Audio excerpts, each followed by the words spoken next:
if you want to support the show, any of the shows, either this or whichever show, I'm not on right now because this is just a blanket ad for all of them, and the website, you can go to bewareofspoilers.com. In the description for any of the episodes of Beware of Spoilers, there is the option to donate. If you don't want to donate that way, you can donate directly through the website. We do have that, mwpnews.com. And if you don't want to support that way, then going to mwpnews.com will help out because we have ads there. We don't want to keep it, where there's a lot of ads. There's a few ads. But the point is we want to make it so that way, we can sustain this for the long term. If people donate, we're never going to paywall anything, I don't think, as of right now. But if people start donating, we'll start doing cooler and cooler stuff. Like donations are how we get to cover stuff like Tribeca and other, film festivals. And, we may be able to bring on more people to help out. So if you want to help out the show and you want more content from us, by all means, even just going and giving us a 5-star rating on Spotify helps out a lot. But that's it. That's the only ad we'll have on the podcast ever. But here's whatever podcast you're going to be listening to.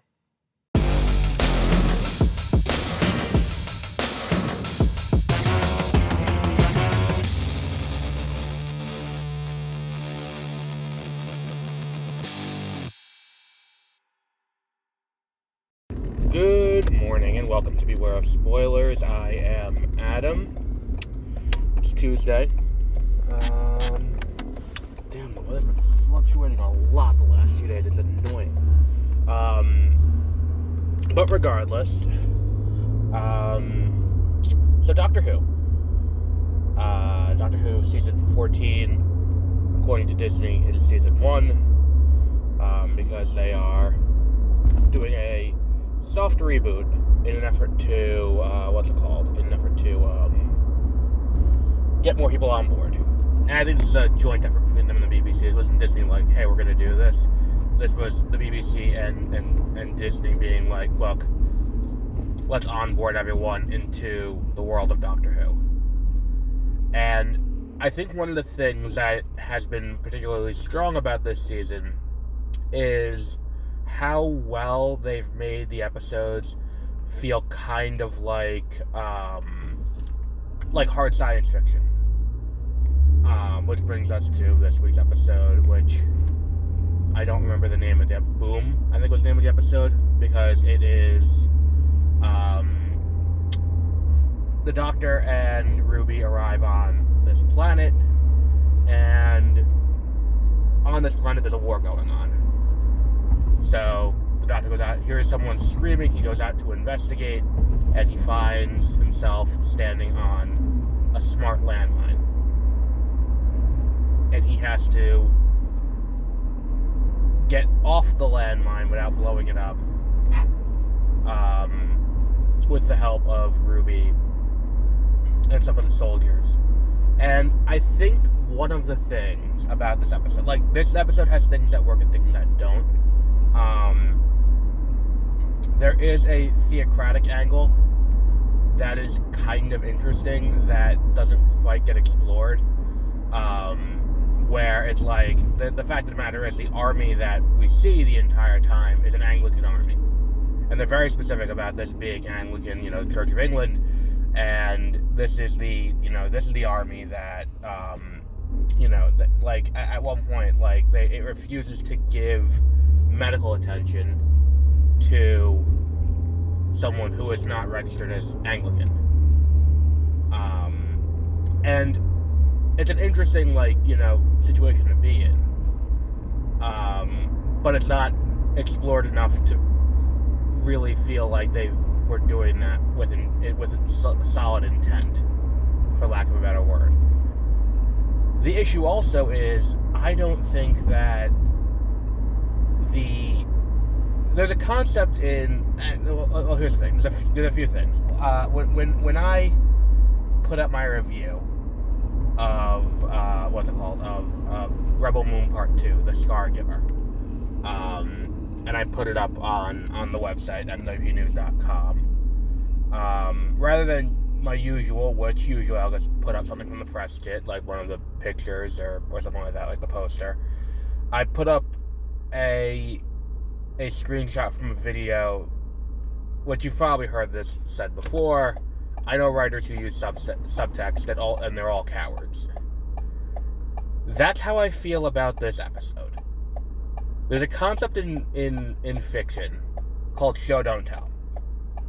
Don't exposit what's going on in this conflict to me. Show me what's going on in this conflict. And I get it.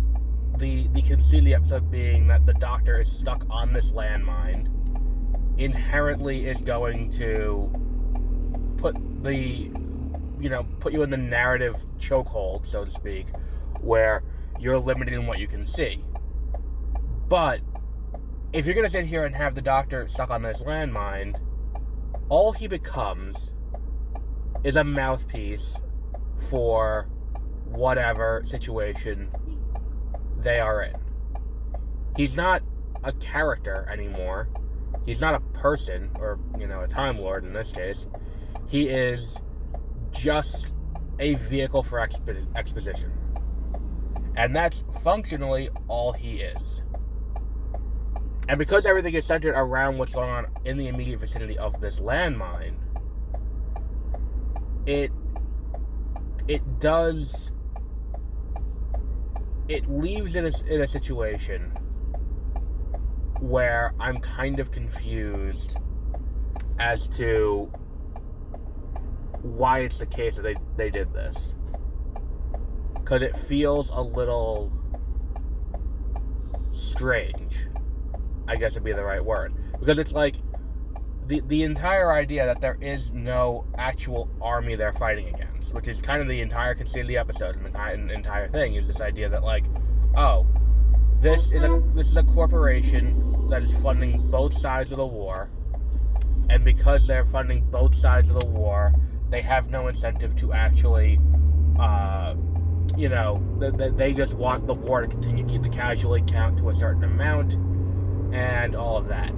And I get you're dealing with a TV budget. It's not, you don't have a tremendous budget here, even with Disney now backing you. You're still not dealing with, these huge budgets, and the effects show that at times. Like when you look at this, the guy's standing on a fucking Roomba, and that's a smart landmine. It's if you can't afford to do it right, I think the lesson should be, don't do it. Because if it's just going to be the Doctor yelling at the screen, basically, and yelling at the other characters, and through yelling at the other characters, yelling at the audience, and if that should be the case, then it's just the writer yelling at the audience what their views are on this. Look, I think this was Moffat's episode. He's not wrong, and I certainly hope, this is the other thing, the girl in this episode, Monday, I think her name was, or something like that, Mundy,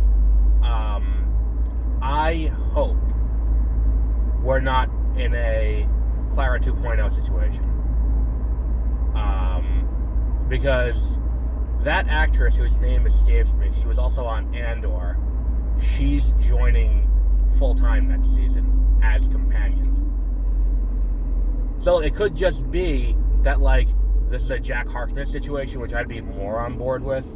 But if this is another Clara situation, I'm like, I don't need another character who's kind of, jumping in and out of various timelines to interacting with the Doctor that way. I don't think that's necessary. I think that the idea that, introducing this character here could be, if it is introducing this character and then she comes back later as a companion, that I'm fine with, but I hope we don't have another thing where it's what's the mystery of this companion? Because we have that this season.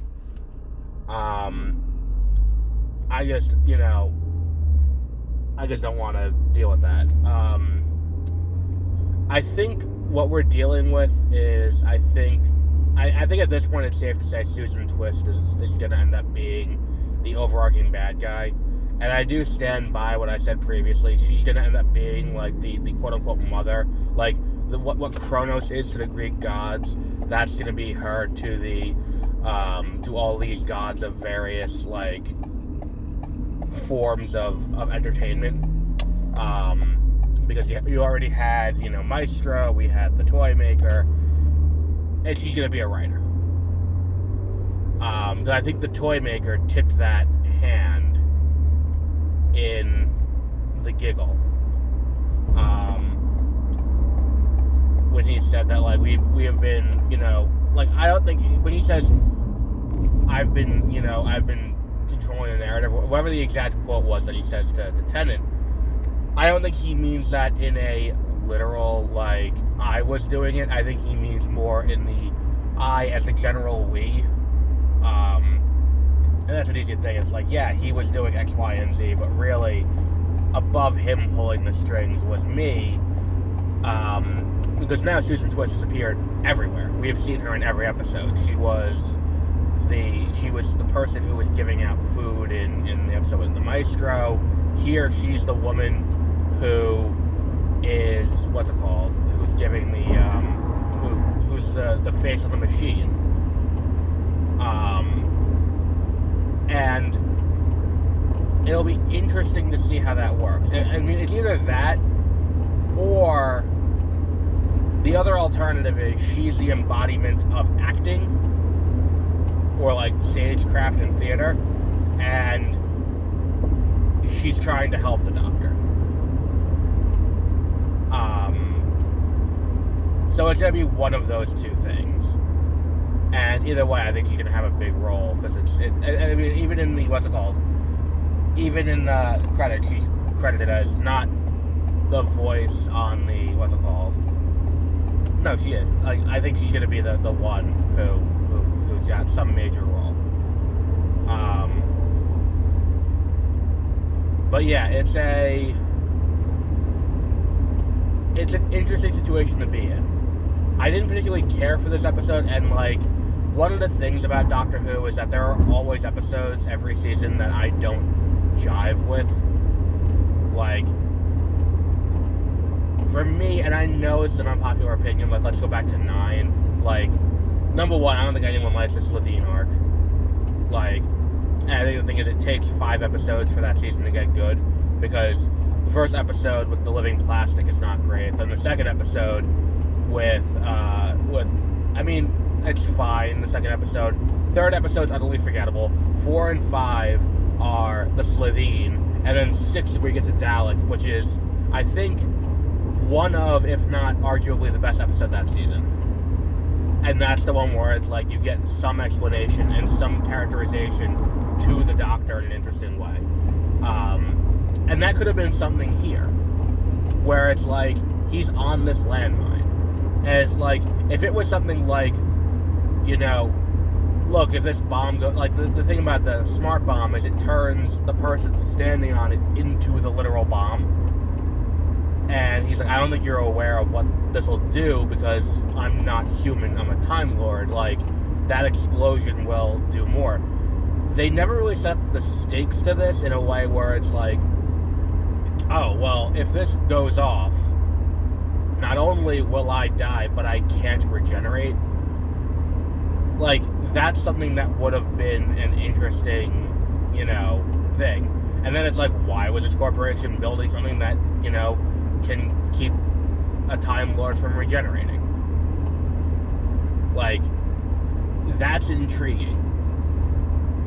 It's a very, like, and that's the thing too, is that it's like, it's got the Barbie kind of very surface level, in like, here's the 101 example of like why the military-industrial complex is bad.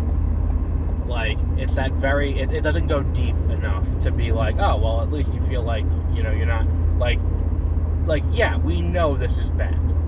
And for us to just be the Doctor sitting there and, like, explaining mostly that, more than we have to figure out how to get him off this bomb, like, it feels kind of, like, this is the point where it feels kind of preachy. And I'm someone who agrees with it. And I'm like, yeah, this feels a little ham-fisted. But yeah, I think that this is a, like, this could have been a bottle episode.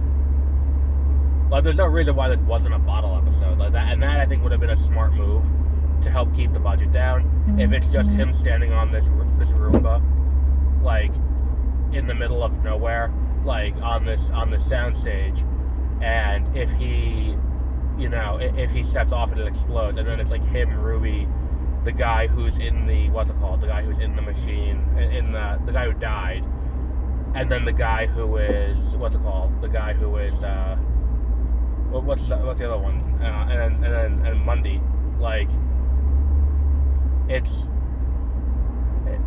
besides them, you could have done this as a bottle, but then like even that beginning part, it's like I don't need this exposition or relationship into these people as to why this one feels bad that her comrade died. Like, I don't think that was a specific thing that needed to be explicitly laid out, yet they did, and that's the thing that kind of drives the budget up, is we need to have these other scenes back at base camp. I don't think that's necessary. Like, anything in the TARDIS is already a pre-existing expense, and if you can keep this down, you can keep the budget of this episode down. This gives you more budget for other things later on. That's kind of part of why this episode annoyed me so much too, is that it's like, it had all the trappings of like, we can keep this reasonably cheap.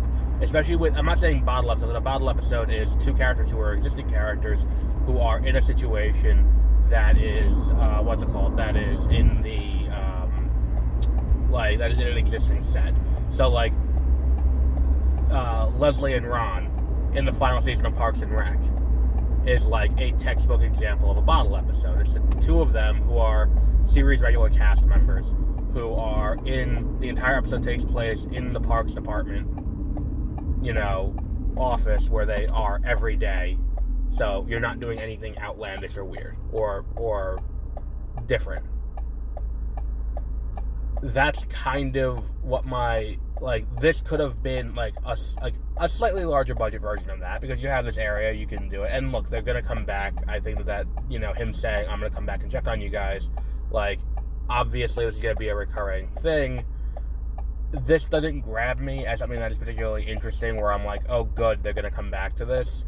But it's also not the worst thing that they could come back to, so whatever, it is what it is. But we'll wrap up there for today. Tomorrow morning, we will have a pre-recorded review. None of them are live, they're all pre-recorded, but usually I guess recorded and put it up immediately. Tomorrow we will have one that I'm going to be recording later today. That is for an embargoed upcoming thing on a streaming service. I don't think I can say what it is. I know the review embargo lifts tomorrow, but I don't think I can say that I've got screeners for this thing. And then, as always, for things that are embargoed, this will be spoiler-free, where it'll just be surface-level thoughts on what we're covering from this show. Obviously, we will go into spoilers when we do our weekly episode breakdowns, once the show does release fully, but as of right now, there's going to be no spoilers tomorrow morning. But we'll wrap up there for today. And until our next episode, have a great rest of your week.